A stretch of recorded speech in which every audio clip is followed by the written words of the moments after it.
Last week, we followed one of medicine's longest scientific investigations. For nearly 60 years, researchers searched for the mysterious substance responsible for human growth. In 1944, they finally isolated it and gave it a name: growth hormone. It seemed like the story had reached its conclusion. But in reality, that discovery was only the final chapter of a much longer investigation. Long before growth hormone had a name, long before scientists even knew a growth-promoting hormone existed, physicians were trying to solve two completely different medical mysteries. The first became known as acromegaly, a disease in which adults developed progressively enlarged hands, feet, jaws, and facial bones, long after normal growth should have ended.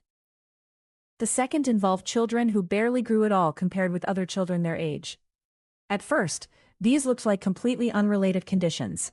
No one could explain why one group kept growing, while the other barely grew at all. To understand how growth hormone was discovered, we have to go back to where the investigation really began.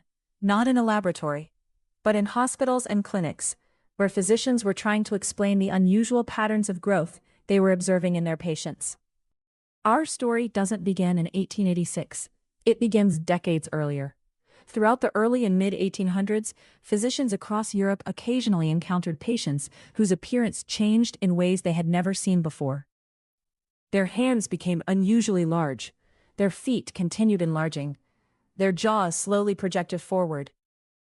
Their facial bones became increasingly prominent, even though they had reached adulthood years before. Because these patients were rare, each physician believed they were describing an unusual individual case. When those cases were published, the descriptions didn't all receive the same name. In 1822, French dermatologist Jean-Louis Alibert described one such patient and used the term géant scrofuleux, or scrofulous giant.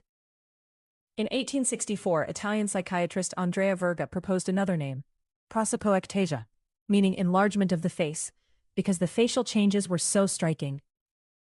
Just 5 years later, in 1869, Italian physician Cesare Lombroso described similar patients using the term macrosomia, referring to their unusually large body size. Each physician was accurately describing what they observed, but none of them realized they were describing the same medical condition. The reports remained scattered throughout the medical literature, each emphasizing different physical features and using different terminology. Over the years, more and more case reports accumulated. Medicine now had dozens of carefully documented patients, but still no unifying explanation. That was the state of the investigation when a young French neurologist named Pierre Marie decided to examine all of those published reports together. By 1886, physicians had accumulated decades of published case reports describing adults with remarkably similar physical changes. Yet the reports remained scattered throughout the medical literature under different names. French neurologist Pierre Marie decided to examine those reports together, along with the patients he was treating himself. After carefully comparing the clinical features, he reached a conclusion that no one had formally reached before. These patients were not suffering from different disorders.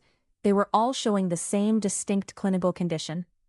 In 1886, Marie published his landmark paper, Sur deux cas d'acromegaly, on 2 cases of acromegaly. He introduced a new name, acromegaly.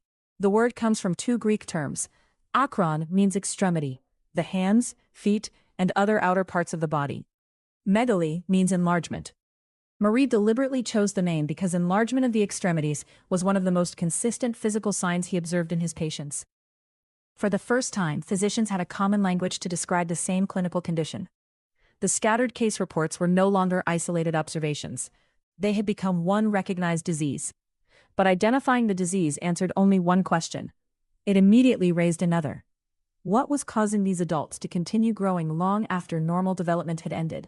Pierre Marie had shown that acromegaly was a distinct disease, but he still didn't know what caused it. The next clues came from pathology. When patients with acromegaly died, physicians and pathologists performed autopsies to understand what had gone wrong inside the body. An autopsy is a detailed examination of the body after death. During the late 19th century, it became one of medicine's most powerful tools for discovering the causes of disease. As more autopsy reports were published, physicians began noticing something they hadn't expected. Many of these patients had an enlarged pituitary gland, a small organ located at the base of the brain. Some also had pituitary adenomas, benign or non-cancerous tumors growing within the pituitary gland. The finding appeared again and again in independent reports from different physicians. For the first time, doctors had a recurring anatomical clue. But an important question remained. Did the enlarged pituitary gland cause acromegaly, or had the disease caused the pituitary to enlarge? The autopsies couldn't answer that question. They could only show that the same small gland kept appearing in patient after patient. The investigation had found its first real suspect. While physicians were investigating acromegaly in adults, another medical mystery was unfolding in children's hospitals. Doctors were caring for boys and girls who remained much shorter than other children their age. They carefully measured their height, followed their development over many years, and compared one child with another, hoping to understand why normal growth had failed. At first, all of these children appeared to share the same problem. They weren't growing normally. But physicians soon realized that poor growth wasn't a diagnosis. It was a clinical finding. Many different conditions could interfere with a child's growth. Some children suffered from chronic illnesses, others from nutritional deficiencies, others from congenital disorders. The investigation became one of comparison. Which children shared the same underlying condition, and which did not? As more case reports were published and more children were followed over time, physicians began recognizing that one group of patients shared remarkably similar patterns of growth failure. The evidence suggested they were not simply observing isolated cases. They were looking at another distinct medical condition. The next question was obvious. Did this second investigation have anything to do with the same tiny gland that had already become the leading suspect in acromegaly? By the early 1920s, physicians had accumulated decades of clinical evidence. Adults with acromegaly repeatedly pointed toward the pituitary gland. Children with severe growth failure suggested that the same gland might also be involved when normal growth failed. The observations were becoming increasingly difficult to ignore. But observations alone couldn't prove cause and effect. Scientists needed a different kind of investigation. Instead of studying patients, physiologists Herbert McLean Evans and Joseph Asbury Long designed laboratory experiments to answer a single question. Did the anterior pituitary produce a substance capable of stimulating growth? They prepared extracts from the anterior lobe, the front portion of the pituitary gland, obtained from cattle. Those extracts were then tested in carefully controlled laboratory studies to determine whether they could influence normal growth. The results were remarkable. Animals receiving the anterior pituitary extracts grew significantly more than untreated animals. For the first time, scientists had experimental evidence that the anterior pituitary contained an unknown growth-promoting substance.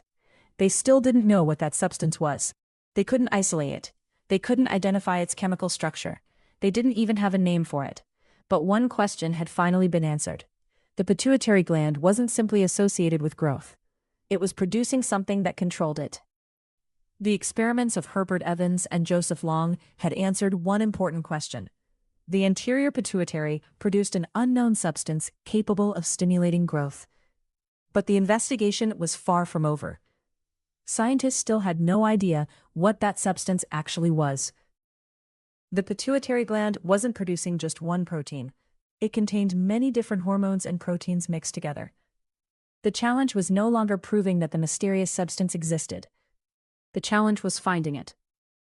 Biochemists Herbert Evans and Cho-Hao Lee turned to a completely different scientific approach.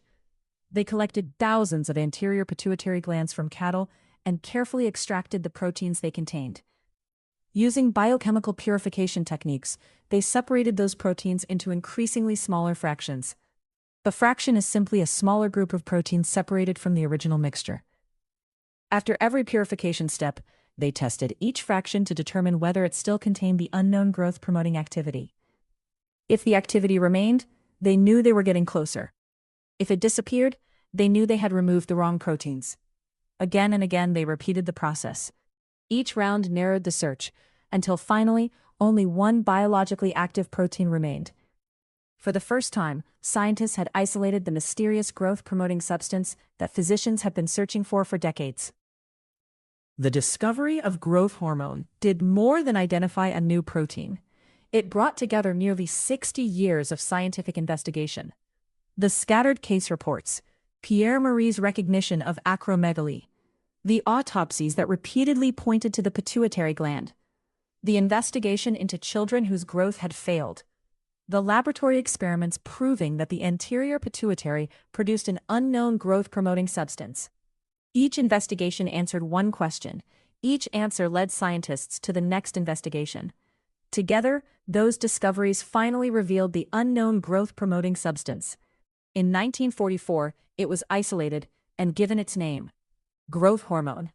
After nearly 60 years of scientific investigation, the mystery finally had a name.